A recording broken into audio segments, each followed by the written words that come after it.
This is Popular Front, a podcast focused on the niche details of modern warfare and underreported conflict with me, Jake Hanrahan. For this episode, we're speaking to Caki. He's an independent researcher who spends most of his time infiltrating the group chats of the so-called ISIS brides. They're prisoners currently in al-Hol camp, held there by the SDF YPG. And since then, these female ISIS members have been soliciting donations from all over the world so that they can pay smugglers to help them get out of al-Hol camp. Some of them have been successful. Caki has been looking into their chats mostly on the Telegram app. Now, obviously, there's a fair bit he can't say, but he did give us some details of what he can. If you like what we're doing at Popular Front, please do consider subscribing to us on Patreon for bonus episodes at patreon.com/popularfront.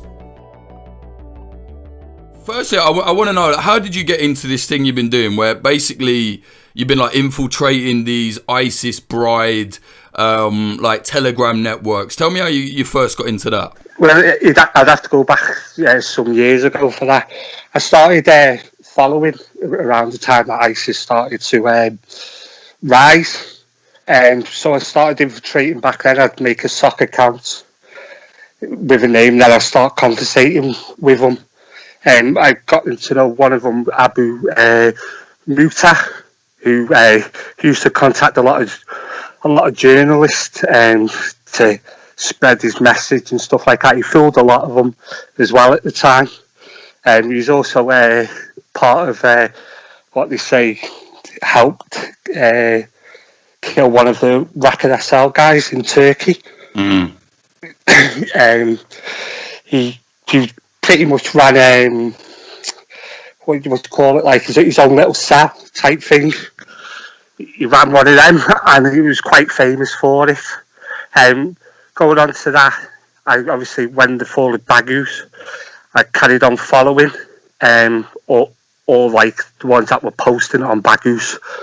So I'd get all the links that they were posting, I'd follow all the links, and then I'd start infiltrating through that, speaking to them and stuff like that. And how did you first find out about this guy? Like, how did you even get there to find out how to contact him, how to speak to the networks and that? He started following me on Twitter. He started following me, and that's what I'm saying. He'd contact other journalists. I've heard journalists tell me that he said that he was a former ISIS member, but he wasn't. He was living over there. So he was a current ISIS member? Yeah, but he'd fool them and say that he left ISIS. Right. So when you're like having contact with him, what are you saying? Are you like pretending you're a jihadist or what? That's what it was. But then he contacted my main account. So I was talking to him from my main account. Like say, when he was speaking to journalists, anyone who was like posting who had an interest or something, he'd contact them. You didn't necessarily have to have a sock account for them to message you. Right. And then when you get in these networks, what are you seeing? You got into some of the more, I don't want to say secret, but they are, right? They're kind of hidden. It's not like they're the easy ones to kind of connect with. What did you see when you got into them, like posing as this jihadist? There's like obviously a lot of propaganda that post. In the times when in the Philippines, there was a lot of posting on that, like from actual sources. Because I managed to infiltrate one of the ones when they were fighting over in Philippines, and they'd post in there what was going on and stuff like that. So you get like actual event at the time, and then obviously people would then spread it through other networks like Twitter, Facebook. Right, so you saw all this going on, and then we see like the fall of Baghouz, and all these ISIS brides are like stuck in, well, it was before the fall, I guess, but they're kind of stuck in Baghouz, and you was tapped into all those networks then, right? Yeah, I was tapped into all those networks at that time. They were posting, if you remember, when they were all posted by the mountain, which was like the last part. That was after the camp. Well, they were still posting images from there. You could see them along the mountain. And I've got a video as well with YPG at the top of the mountain, and then there's all jihadis at the bottom, and the Russians filming the YPG at the top of the mountain. This was posted, and that's why, like, I always thought, like, how the hell did they get into it in the middle of nowhere? So they get caught, right? And, you know, as everybody knows now, I don't like calling them ISIS brides, because for me they're just female ISIS members. For the sake of, like, you know, clarity, people to get it, we'll call them ISIS brides for the moment. But so the ISIS brides, they got taken into the camps. The YPG are controlling these camps now, but they've all got their phones still, and they're trying to set networks up. Now, you're still in these networks, right? You've seen it. Tell us, like, explain, what are they doing? What are they saying? What's going on? Well, I'll start with the donations. They've got donation networks that work on the outside. These collect money for the ones on the inside. This is them. What they say is to provide them food for them, but this is not the case. You've got smuggling networks that work around. Like say, I go back as well. The ISIS networks, they're like, obviously they're global. One case is that Omani Abidi, who Janine Musa recently shown for being a former ISIS because she left the phone, if you remember, in Raqqa. Mm-hmm. Well, she's working for the Frios Sisters, which had connections to the UK. And there's ones of the UK I've contacted as well, and they've said, if you want, you can fund here. And they've given me like a pool pod, and they've literally said they're from the UK. Same as well as Germany, as well as Turkey. They also have networks, and that all built up for them. But like I said, what they're doing is they're getting all the money. They're obviously paying smugglers to get them out. Another one was yesterday, a few days ago. They had one who she said she had $13,000, and she was asking for an extra $3,000 so she could pay a smuggler to come out the camp. So how did they get the money? What they do? What, they PayPaling it to the smugglers or what? How does it work? Yeah, it's wired it over into Syria, straight to bank accounts or Western Unions. PayPal did take a bit of action, so they decided to obviously set up other networks so they could get the money still coming in. But at the moment, like I say, PayPal is pretty much relaxed again, and they've come back up again. I think I'll give you some names of some of the other things that they use. Yeah, man. Yeah, they use World First, Global Reach, Exi, Send, Tor FX. These were all other networks that they were using to send money because PayPal restricted their activity for a little bit. But I say, I contacted some of them when it was restricted, because I was like, I need to find where the PayPal is. Like, I need to find a link for the PayPal, see how much they're coming in for them. So I DM'd a couple, and they're saying, we're using Western Union at the moment. How are you doing this, man? Are you like saying, I don't know, like, I'm Sister Caki or whatever, like you're pretending you're in the camp? No, I'm just like, sometimes I can be like a sympathiser. I used to act like a sympathiser, even though I'm not. I'm far from that. Have you had any like interesting conversations with the brides in there? Well, that's what I can't understand. Like, I always see people posting word for word what they've been told. Like, they literally believe what they're being told. I've had interesting ones where they've been saying that a YPG has shot them and stuff like that. It's just normal lies that they like to spread. It's nothing. They're not really giving too much, if you know what I mean. Mm. And I know they have like chats where they kind of communicate in the camp together, like via the Telegram and that. Have you seen any of those? Yeah, I've seen a couple of them. They also have them on Facebook. It's usually what they're saying is how they want to come out, what the YPG is doing there. An interesting one was there was a French woman, and she said her son was asking when the soldiers of Mohammed were coming for them and stuff like that. And another woman as well, she posted yesterday, she posted how she wanted a favourite nasheed for her son because her son loves this nasheed. And then you'd see people posting it for her in this group. You know, and I know for a while there were like these images where they're all stood there in the niqabs and they're writing things on bits of paper. It seems like they were trying to like get people to come and like attack the camp. Do you see any of those conversations? Yeah, that's another interesting thing. When the like a few months ago with obviously the COVID and that, the Americans and that was obviously going to build onto the camp and make it more secure and whatever else they were doing. And these ISIS women in the camp actually thought the US had came to build trenches round because ISIS were going to attack. This is what the women in the camp were actually thinking. Oh, what, they thought that like ISIS were en route? En route, yeah. What were they saying? Like, we're going to be free? We're going to be free, yeah. And then a couple of days ago, another ISIS woman was saying, "Where are the soldiers of Mohammed? Where are the jihadis? Why aren't they coming?" So do you think they're getting a bit like despondent? They're realising like no one's coming for them. Yeah, I've heard that a few times. There was one yesterday as well.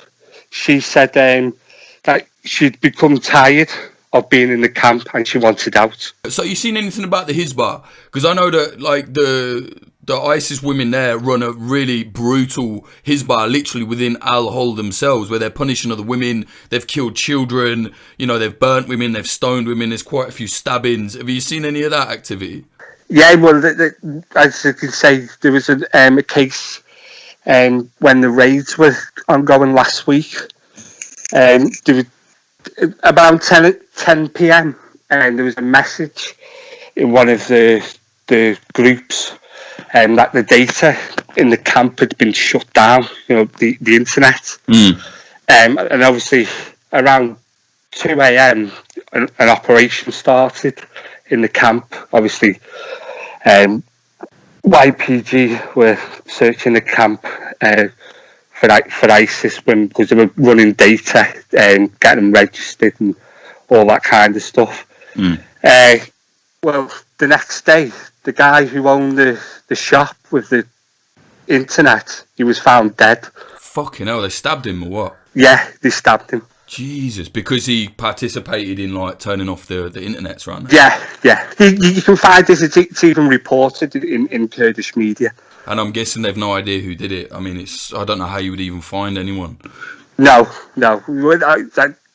I mean, I don't need to be thinking, but it's hard to find someone when they're all covered up. No, exactly. I mean, you know, some people were saying like, well, it's Islamophobic to tell them to take off the niqab. Like, mate, they're fucking ISIS brides. They're running around with weapons and they're trying to get ISIS to come and storm the camp. And YPG, anyone there has no idea who is who because of this. They don't even take like pictures of them like for registering. It's mad. Yeah, well, that's what the raids were for, to register them. Ah, okay. Some of the children were also taken out of the camp. Some of them I know of are going to be taken to Roach camp as well. Yeah, much better camp that. Yeah, he's got a D-Rad there, hasn't he? Yeah. So what's the main apps that these women are using? You find them on Telegram, Facebook, WhatsApp. Some of the donation ones will use like TamTam and Hoop. They have like a couple of accounts on Twitter, but Twitter's usually better at suspending them over the years. Mostly Telegram, but you'd find, and Instagram. But you find a lot of ISIS supporters and actual ISIS women in the camp. They've switched a lot to Facebook lately and Instagram. What, they're posting pictures on Instagram from inside al-Hol? From inside al-Hol, yeah. You're joking. No, they post them. They even eat better than the locals. Oh yeah, mate, I saw it. I know that. I know that for a fact, mate. So what do they post on Instagram? Like selfie? They post pictures of the daughters and sons. So obviously the sons are mimicking the fathers. they post what food they've got, what's been happening in the camp. We post random stuff of our day. They post random stuff of what's happening in al-Hol. Crazy. You know, they were doing all these weird marches where the ISIS women they marched through al-Hol and they'd made an ISIS flag. Did you see much of that activity? I imagine they kind of must have sorted that out on Telegram or what? Yeah, the ones with the children. Like I say, they're still the same. I'd say still radicalisation of the kids is like crazy. They really need to obviously do something. The international community really needs to do something to get these children out. Stuff like that is still getting posted. Do you see any any signs of de-radicalisation? Are there any? I mean, I guess they probably wouldn't dare voice it, but I don't know. Have you seen any women that seem to be like maybe realising that this was a very bad idea? There is some women who will. I'd say that's a few though. I say there's a few women that do really want to be de-radicalised because it's a waste of time. Like you've got like Shameen Begum. Obviously, she's out of Hull, but she says she wants to be de-radicalised and stuff like that. For me, I think it's just a way that to get out the camp for some of them. Yeah, I think so as well, mate. So what's your plan with all this? Like, what's your end goal? Like, you keep doing it. I saw something you wrote the other day that you sent me, really, really interesting information on what these women are doing. What was your motivations for this? Well, the motivation is because of what they were doing to the people. That's what motivated me.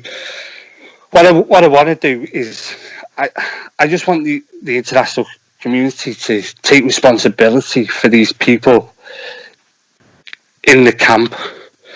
I want them. I want the children, especially, to be taken out and de-radicalised. The women, I don't even really care too much about them. But I also want the international community to focus more on Rojava. All the camps over there that have nothing. You've got Turkey who cut off the water. There's people starving there. But then you've got these ISIS women who are eating like luxury. They eat better than me. Yeah, it's not good. Something I saw, right? So when I was crossing into Syria last, I see nice lady. She was an NGO woman, but she was very much kind of talking about these women as victims and, you know, how bad she felt for them, which I thought was, you know, I bit my tongue. I wasn't looking to argue. But she told me one thing that made me really raise my eyebrows, where she said, she said to like me and my mate, have you got any internet? Because I've ran my internet out, you know, the little dongles that they have, everyone uses out there in the Middle East. She was like, I ran mine out because I let all the women in the camp use it. All the kids and the women use the internet. Now I was thinking, fucking hell, I know your work. And at the time I'd been reading it like the week before. And I was like, mate, these women are in the camp trying to get funds, trying to get smuggled out, trying to get prisoners back in the hands of ISIS. And this woman is providing them with internet. Now, I'm wondering, have you heard them speak about the NGOs at all in these Telegram networks? No, I've never really come across them speaking about the NGOs. I think they use the NGOs just like you said. They're not really bothered about it as long as they give them what they want. And like say with the smuggling, like they're getting the money and stuff like that because obviously the SDF can't man the whole camp, and they're using tricks like causing chaos and stuff like that. There's a woman there's a Dutch woman who, like the past couple of months, who escaped. There's a Swiss woman that escaped. There's French women that have escaped. These are just in the past couple of months. The women that escape, do they carry on speaking in the networks and say like, "Hey, I got out" or anything like that? Yeah, there's some that will say they've got out. There's one that I shown you I think it was a few weeks ago that she just recently escaped. She was basically saying that she just escaped, and she'd. There was some of them who say that they've made it out of camp and they've made it into the Turkish occupied areas, which you can even, as well as a recent one where the 3 Finnish women who escaped from Hull and they made it to Turkey. They made it to Turkey? Yeah. There's an article on it, mate. Fucking mad. I wonder how they got across the border. Yeah. Even in these like Facebook groups and Telegram groups, you'll have Arabic speakers, Turkish speakers, and they'll tell that they've got smuggling networks near the Hol to get them out. All right, mate. Is there anything else you want to say before we wrap this up? I should also mention that ISIS sleeper cells operate outside. They get information from inside the camp, like pictures. Like a couple of months ago, there was an assassination around Arish of 2 workers that were working inside the camp. Also, they post pictures of workers inside the camp that are then attacked too. You've got the Iraqis, the Russians and the Tunisians. It's like an ingoing battle between them and 2 that goes on online. It's just basically they're just really at each other's throats, these groups. Like you've had the Iraqi a few months back, he was stabbed in the neck. So the Hisbar in the camp, religious police, they put a picture of him up on Telegram to be targeted again. Smugglers too are also exposed by these Hisbar for ripping other people off inside the camp. A couple of them have also been assassinated by ISIS sleepers outside after being exposed, mainly around the whole area, around that part. Obviously there was a few months back where a couple of them escaped as well. SDF said they were caught and brought back. If people want to follow your work on Twitter and wherever else, where can they do that? Caki, CAKI, __4_, sorry.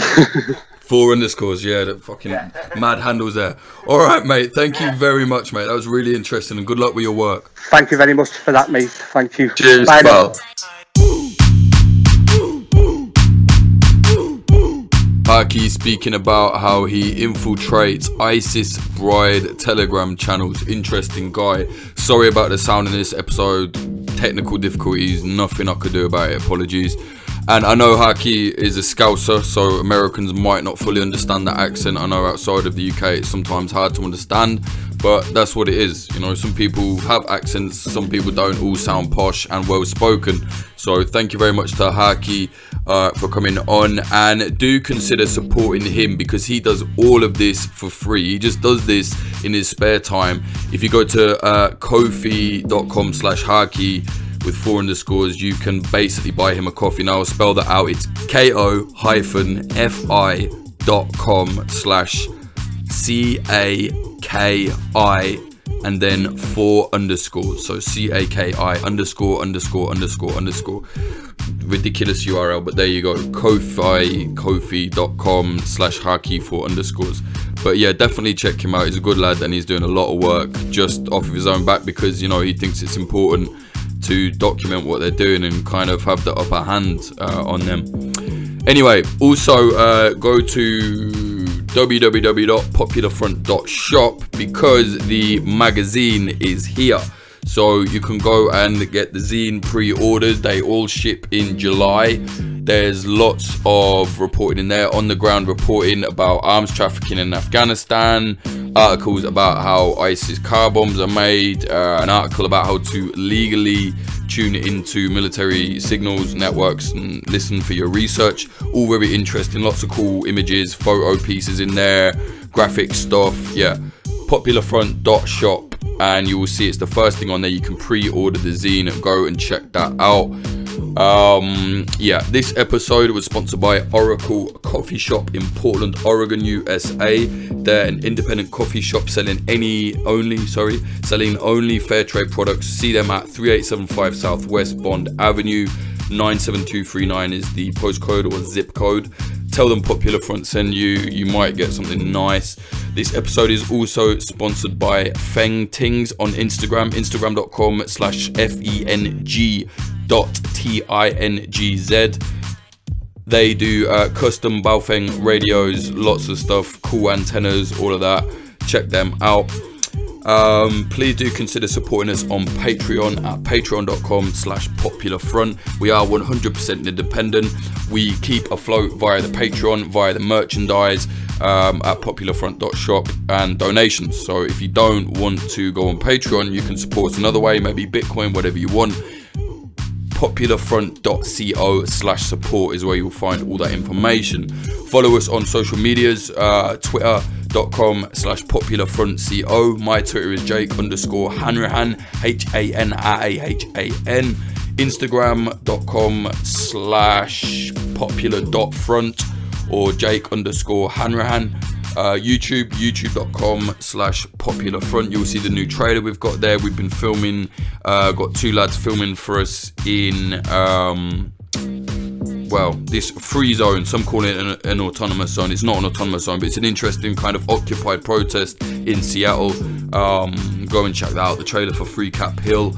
Popular, youtube.com/popularfront or popularfront.tv. Thank you very much to our higher tier patrons. They are Adam Bergschneider, Alex Northrop,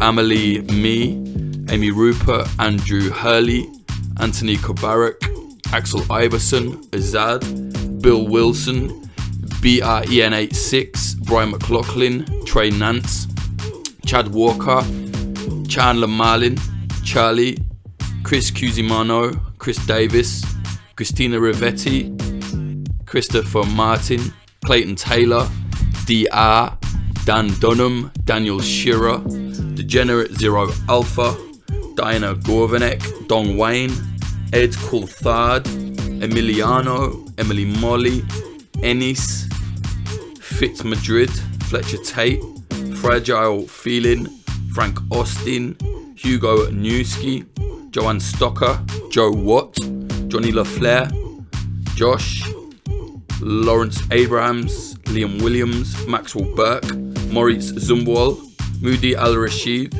Ari from the Discord, Olin Thorne, Patrick Bronte, Pete McCormick from What Bitcoin Did, Prashant Singh, Q-Ball, Rubicon, Ryan Sandercock, Scartoon Music, Sebastian from the Discord, Sarushe Hawazi, Stephen Davila, Tony Bin, Vida Provost, and Young Wasabi. I like that name.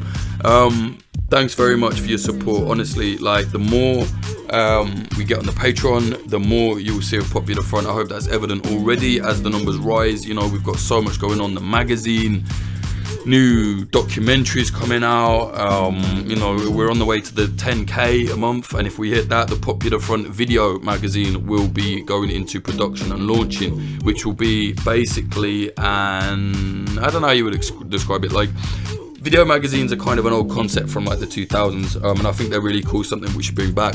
So it would be like, maybe you would get 3 Popular Front documentaries in the PF video magazine, and then in between you would get all these cool graphics, bumpers, you would get, I don't know, interviews, you would get bits from the podcast, you would get random stuff that is like related to Popular Front but isn't enough on its own. So yeah, I think that would be a fun thing to do, something kind of innovative, I guess, something a bit cool to bring back. I've got big ideas for it, but like I said, if we get up there, which is looking like we will maybe this year, Popular Front video magazine will go into production, and you'll find it at popularfront.tv when it all happens.